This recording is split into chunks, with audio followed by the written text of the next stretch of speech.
Hey, good morning, information security enthusiasts, and I'm Colonel Shubhajit Naha back with one of the CISSP Mindset series for the day. Right, today I also have two questions which will help you in getting your CISSP mindset cleared up. So let's go through our first question. Okay, the first question says you're the manager of a critical navigation system for an aviation company. Okay, so critical navigation system for an aviation company. Okay, the navigation system will be assembled from a third party production company. That means you are procuring this navigation system from someone else. The company claims very high standards. Okay, the company is claiming that they make the system with very high standards. So now, what will be your action before evaluating the system to gain trust and assurance? So you are the manager who is going to ensure that the navigation system which is being put is meets the industry standards. Now, navigation systems are critical systems, and you have to keep in mind criticality of the system. So let's see the answers and try to apply our CISSP mindset.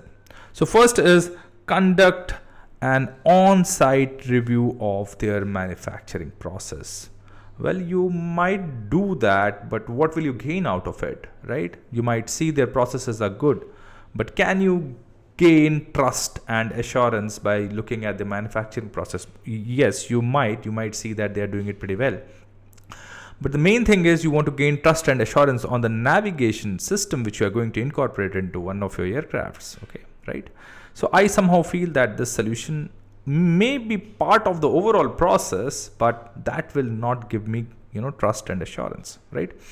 Okay, evaluate their SDLC process and confirm their compliance to international standards. Oh yes, I would like to do that, but is it my major concern that how are they building the system? My aim is to get trust and assurance. This may be part of the evaluation process. I be the one who is going to evaluate? No, I'm someone who is have been tasked to evaluate the system for trust and assurance, that ensure that whatever systems are coming to you, they are as per the requisite trust and assurance standards.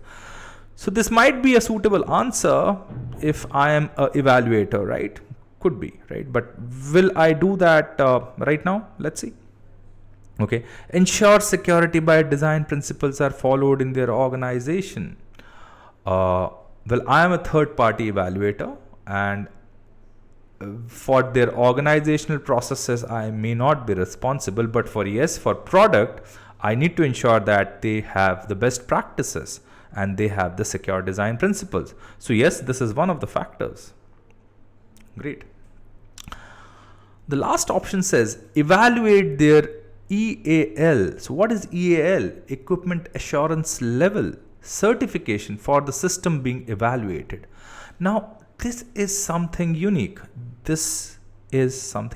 And what is EAL? So EAL is, say you want to you're making a product and you want customers to gain trust and assurance in your system, and you go to the common criteria labs and get your equipment certified. Okay, and it's a very, very strict and rigorous methodology by which your equipment is graded as per EAL standards, whether you're going for EAL 1 up to EAL 7. So EAL 7 are the most stringent kind of evaluation for your systems. Now, if I am the navigation system producer, I would like to get the highest common criteria standard for my equipment. Okay, and for that my company and my product will go through a very, very rigorous process, and once I get the EAL certification, I will be able to prove to you that look, my product meets the EAL standards, and that will bring the maximum amount of assurance. But when EAL doing that, when the common criteria lab is doing that, they will evaluate their SDLC process. So I may do that, but that would have been done. So once I have been able to prove that I have the EAL certification, it proves that my SDLC process and compliance to international standards is of very, very high, pedigree, or of a very high degree. It also ensures that I have followed security by design principles. So by evaluating their EAL, I would be able to gain trust and assurance in their system. So that would be the first thing that I would like to do. Right, let's go to the next question. So next question says, okay, while inspecting the recurrence of faults in the data center. So now there are faults in the data center. You're trying to find the root cause of frequent server failures, right? After carefully inspecting, you will find a critical fault leading to temperature regulation inside the data center. You find, not you will, there's error. So you find a critical fault leading to temperature regulation inside the data center. Which among the following may be a design flaw? So please read the question carefully always. They're asking for a design flaw.